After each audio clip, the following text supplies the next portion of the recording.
जाना जाए जाने बिनु न होई प्रतीति और बिनु प्रतीति होई नहीं प्रीति और प्रीति बिना नहीं भक्ति दृढ़ाई। जब तक प्रेम नहीं होगा तब तक भक्ति दृढ़ नहीं होगी।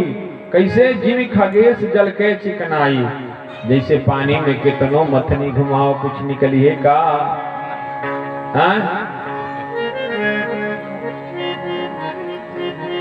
इसलिए काग भुसुंडी जी विचार करने लगे कि बाबा अभी कह रहे हैं कि तुम भी राम हो, हम भी राम हैं, ये वृक्ष भी राम है, ये नदियां भी राम हैं, ये पशु पक्षी सब राम ही तो है। तो राम मतलब सब एक ही है। हाँ, तो फिर गुस्सा किसने किया और गुस्सा करने वाला कौन है और गुस्सा झेलने वाला कौन है, विचार करिएगा। आखिर ये गुस्सा करने वाला कोई होगा और एक वो होगा जिस पर गुस्सा किया गया होगा। दो हुए कि नहीं हुए? कितना गंभीर चिंतन है। गंभीरता से सुनेंगे तो शायद माताओं को थोड़ा बोझिल लगे हमारी बात में।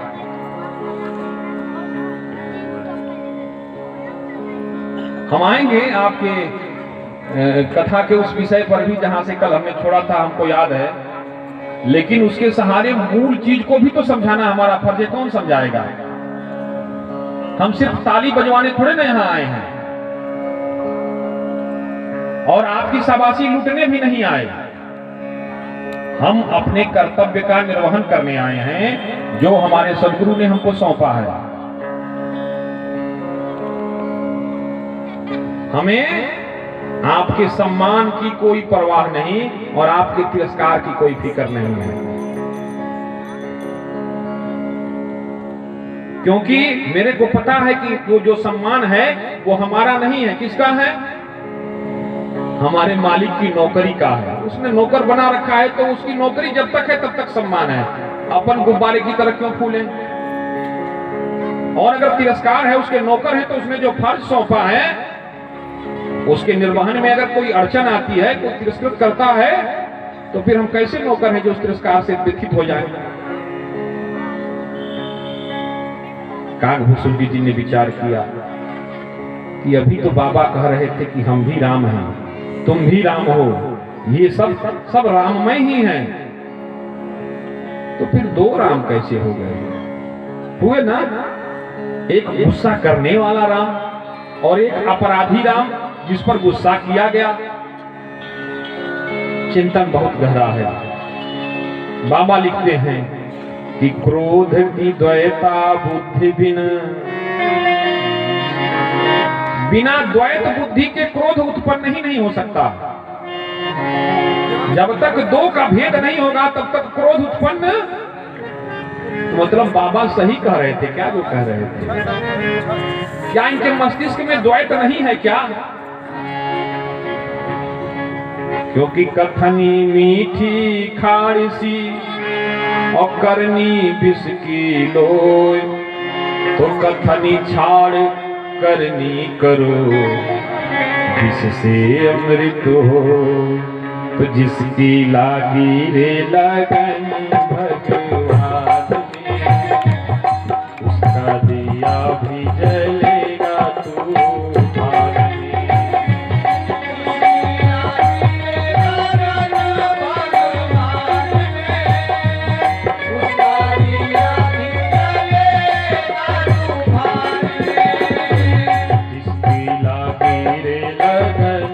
भगवान में, उसका दिया भी जलेगा तूफान में।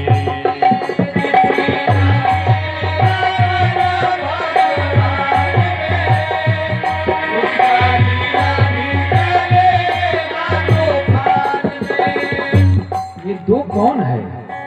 क्रोध करने वाला कौन है और क्रोध लेने वाला कौन है? बाबा ने लिखा, क्रोध की द्वैता बुद्धि बिना, द्वैत की बिनु अज्ञान। क्रोध की द्वैता बुद्धि बिना, द्वैत की बिनु अज्ञान। बिना द्वैत बुद्धि के क्रोध उत्पन्न हो ही नहीं सकता। कभी कोई खुद को गाली देता है क्या जी? खुद को गाली देता है ना, गाली हमेशा एक दूसरे को देता है। अगर सब एक ही है तो फिर गाली देने वाला किसको देगा? क्रोध की द्वैता बुद्धि बिना, द्वैत की बिनु अज्ञान।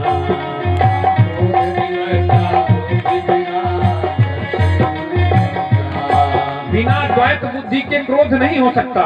क्रोध की द्वैता बुद्धि बिना, जब तक आपके दिमाग में दो का भेद नहीं होगा तब तक क्रोध की द्वैता बुद्धि बिना, द्वैत की बिनु अज्ञान।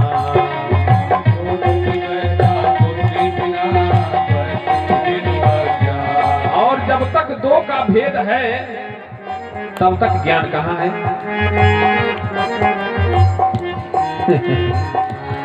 जब तक दो का भेद है तब तक ज्ञान कहाँ है? क्रोध की द्वैता बुद्धि बिना, द्वैत की बिनु अज्ञान। क्रोध की द्वैता बुद्धि बिना, माया बस पर छिन्न जड़ जीव की से समान। माया बस पर छिन्न जड़ जीव की से समान। जिसकी लागी रे लगन भगवान में, उसका दिया भी जलेगा तूफान में।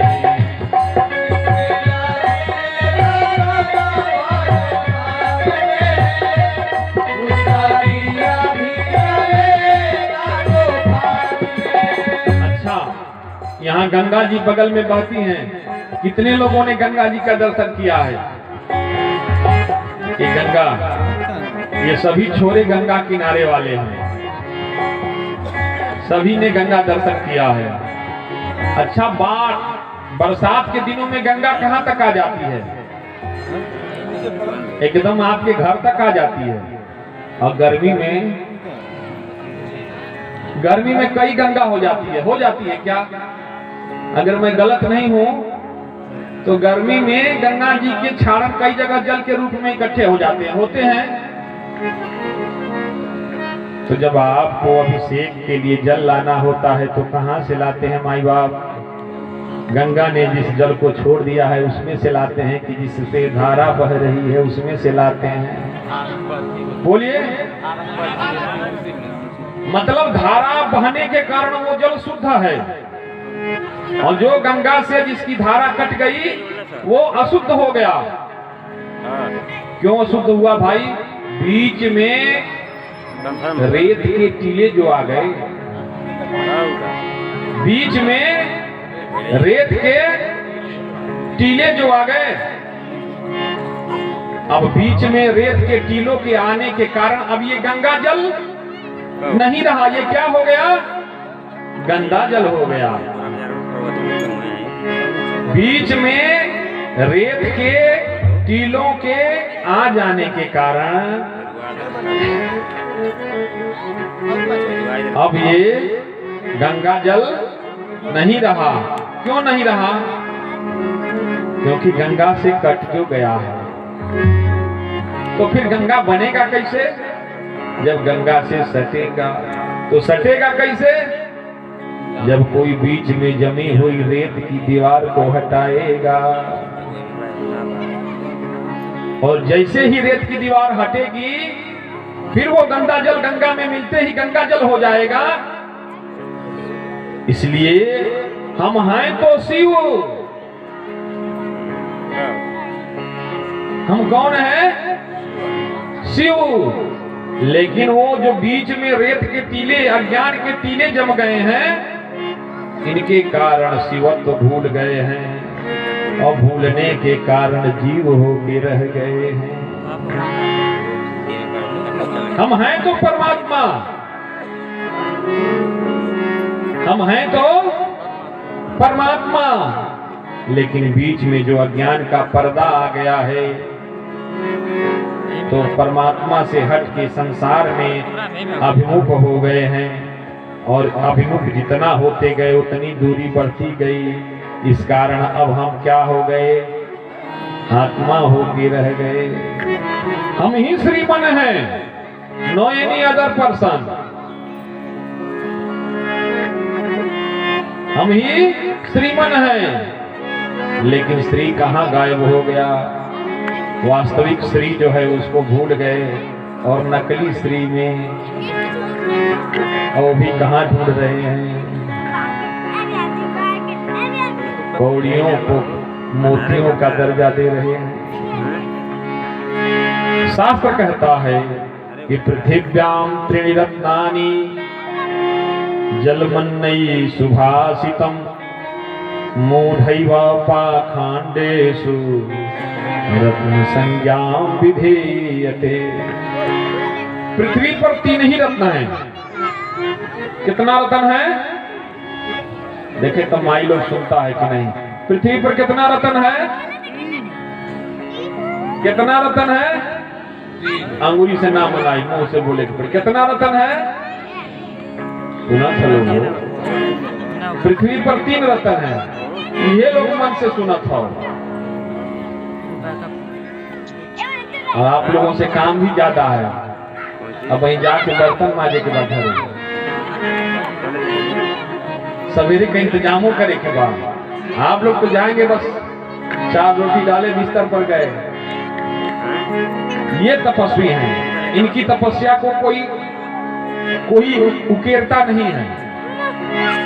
इनके जीवन में जितनी तपस्या है, जितना त्याग है, शायद उसका आधा भी अगर पुरुष कर लेना, उसका आधा भी कर ले तो वो शिवत्व को प्राप्त कर ले। सब कुछ करते हुए भी कभी श्रेय इनके हिस्से में नहीं आता। करती सब कुछ यही है, लेकिन श्रेय इनको कभी नहीं मिलता। रोटी के बनावत है? बोलो कौन बनाता है? अच्छा, घर के बहारत है, कपड़ा के साफ करत है, बच्चा को कौन खिलाता है, बड़ा करता है, पालता पोसता है। जितना भरी का कमुआ है वो सब तो ये करती है। और श्रेय कभी भी किसी चीज का नहीं लेती। इसलिए हमारे शास्त्रों में कहा गया है कि यत्र नार्यस्त पूज्यन्ते रम्यन्ते तत्र देवता। जहाँ नारियों की पूजा होती है वहां देवता लोग रमण करते हैं। और हमारे देश की तो ये परिपाटी रही है माई बाप, आज से नहीं सतयुग से। क्योंकि यहाँ राम सिया नहीं कहा जाता, श्याम राधे नहीं कहा जाता है। क्या कहा जाता है? राधे श्याम सीता राम राम राम, राधे श्याम श्याम श्याम,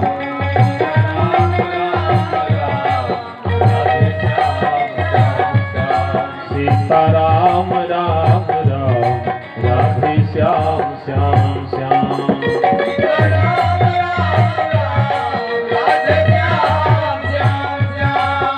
लोग बाबा लोगों के पीछे दौड़ते हैं। बाबा हमारे घर में बड़ी गरीबी है, हमारे घर में शांति नहीं है, हमारे घर में समृद्धि नहीं है।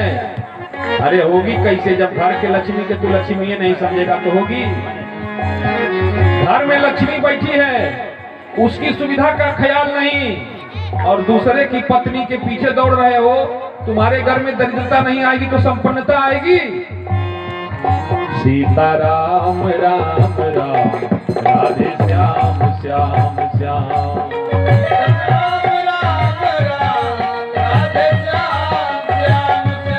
और सच मानिएगा, जिस घर की महिलाएं दुखी रहेंगी, आप चाहे कितनी भी संपत्ति क्यों न हासिल कर लें, लेकिन सुख से आप कोसों दूर रहेंगे। आप कितना रुपया कमा लें, कितनों बड़ी गाड़ी खड़ा कर ले, माई बाप कितनी भी बड़ी बिल्डिंग क्यों ना हासिल कर लें, लेकिन जिस घर की महिलाएं दुखी रहेंगी वहां लक्ष्मी नहीं आ सकती। सीता राम राम राम, राधे श्याम श्याम श्याम।